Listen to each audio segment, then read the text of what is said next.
की रक्षा की और आज भी इस देश में आरक्षण बचा हुआ है, नौकरियां बची हुई है, हिस्सेदारी बची हुई है, राजनीतिक व्यवस्था कायम है, लोकतांत्रिक व्यवस्था है। तो धन्यवाद करना चाहिए उन जातियों का जिन्होंने अपने प्राणों का बलिदान दे दिया, लाठी डंडे खाए, गोलियां खाई, लेकिन अपने अधिकारों को छीनने नहीं दिया। सब लोगों को उनका धन्यवाद करना चाहिए। लेकिन दुश्मन का ये षड्यंत्र है और दुश्मन बड़ा समझदार है। दुश्मन जानता है कि 2 अप्रैल 2018 के बाद में ये दलित समाज एकजुट हो गया था। जब दलित समाज एकजुट हुआ तो वो ये सोचने लगे कि इनकी एकता को कैसे तोड़ा जाए। आप और मैं जानते हैं, जब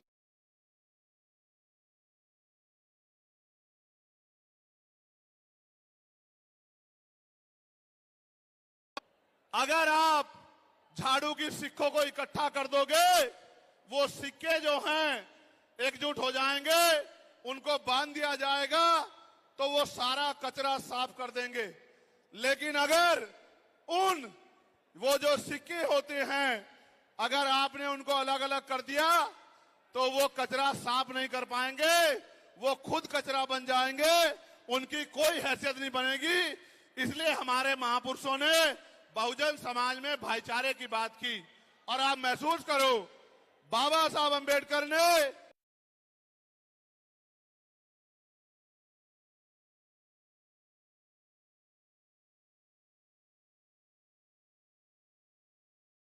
अपने विरोधियों, बैरियों के खिलाफ संघर्ष भी करना है, अपने अधिकारों के लिए संघर्ष भी करना है। मैं जब देश के बाहर गया तो मैंने देखा कि वो लोग तरक्की कर रहे हैं, उनकी जिंदगी खुशहाल है, उनकी जिंदगी अच्छी बन रही है। लेकिन उनकी जिंदगी तो अच्छी बन रही है, लेकिन 75 साल की आजादी के बाद आज भी भारत में 80% लोग ऐसे हैं जो रोटी कपड़ा मकान से वंचित है, जिनको इज्जत की जिंदगी नहीं मिल रही। तो मैं ये देख रहा था, मुझे बड़ी खुशी हो रही थी। लेकिन जब मैं भारत की तरफ देखता हूं तो बड़ी निराशा हाथ लगती है। फिर ये महसूस करता हूं कि आज जो कुछ हमारे पास है वो हमारे महान पुरुषों की संघर्ष की वजह से है। अगर हमारे महान पुरुष संघर्ष नहीं करते तो जो आज हमें मिला है ये भी हमें किसी कीमत पे नहीं मिलता।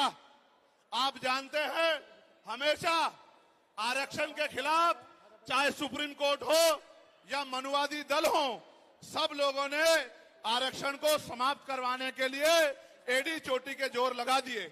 और इसका सबसे बड़ा हमला इस पे कब हुआ, जब 10% ईडब्ल्यूएस लागू हुआ।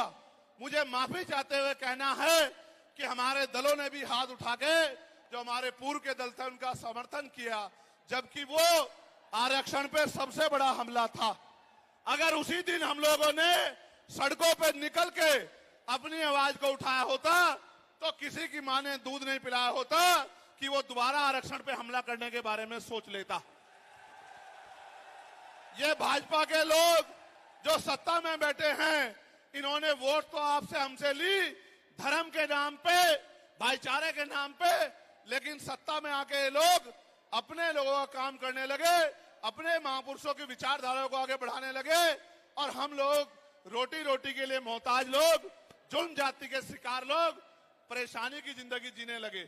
मैं चाहता हूं कि जो जिंदगी हमारे लोग ऑस्ट्रेलिया में जी रहे हैं, ऑस्ट्रिया में जी रहे हैं, इटली में जी रहे हैं, यूरोप में जी रहे हैं, पूरे अमेरिका में जी रहे हैं, कनाडा में जी रहे हैं, इंग्लैंड में जी रहे हैं, ऐसी जिंदगी की व्यवस्था भारत में भी हो। लेकिन ये तभी संभव है जब राजनीतिक शक्ति हमारे पास हो। अगर राजनीतिक शक्ति भाजपा और कांग्रेस के पास रहेगी तो हम लोग इज्जत की जिंदगी इस देश में नहीं जी सकते। इस बात को आप लोग मेरी ध्यान रखना। ये मैं नहीं कह रहा हूं, ये बाबा साहब अंबेडकर ने कहा, political power is the master की। राजनीतिक सत्ता वो चाबी है जो आपकी सारी परेशानियों का हल कर देगी।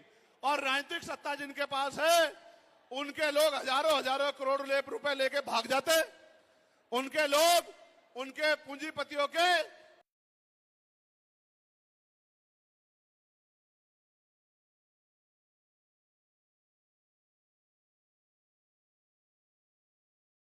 लिख के आपको जेल भेजने का काम सरकार कर देगी और आपके घर की कुर्की भी करा देगी। आप किसानों का, मजदूरों का हाल देख लो, आप नौजवानों का हाल देख लो इस देश में क्या है।